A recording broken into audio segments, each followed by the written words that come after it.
NEC Co-op Energy.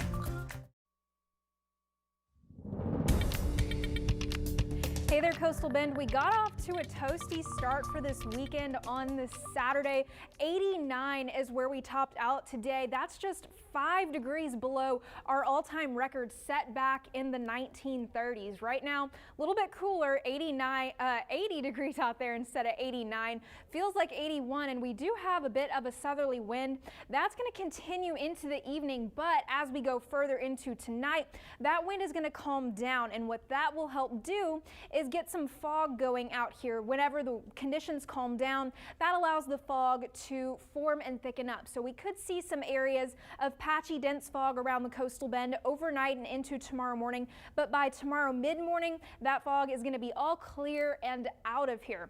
We're going to have a pretty mild morning to start off, almost at 80 degrees by lunchtime tomorrow. A good mix of clouds and sunshine, but more sun than clouds, topping out in the upper low 80s. Numbers are hard here, but we will have that southerly wind kick up yet again, and it's not going anywhere over the next few days. And Sunday, Monday, 15 to 25 mile an hour sustained winds with higher gusts, and then Tuesday is even windier. So why is that? I'll touch on that in just a second, but first let's talk about this disturbance that's going to come in up to the southern plains with a cold front and a couple other fronts. That's going to give our neighbors up to the north the chance for some severe weather on Tuesday. But what about us? We are well south of that severe risk. So as that front comes down our way, this low pressure and high pressure, they're going to get closer together, and as that happens, the wind between the two gets faster. So that's the effect that's going to have down here. We're not really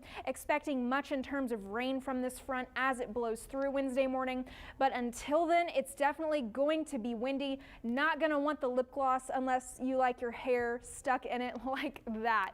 The temperatures, though, from this front, not going to do very much. We're going to have just a gradual warming trend from now until about Tuesday, and then as this front comes in, the compressional heating from it is going to make our temperatures jump up into the 90s. So yes, I do have a cold front and 90 degrees on the same day, but that's because the dry air behind the front will heat up a lot quicker than humid air. We'll feel the effects of that cold front on Thursday with our low and high temperatures dropping.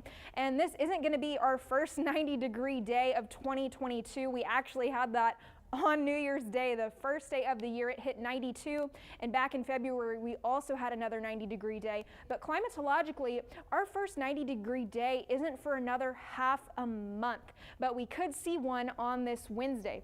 Before we get there, though, we have a little bit of more weather to go through. Tonight, 56, mostly clear with that areas of patchy fog forming as well. And tomorrow is another beautiful day, a little cooler than we had today. 83 here in Corpus Christi, and a little bit warmer the further west you go out into the brush country.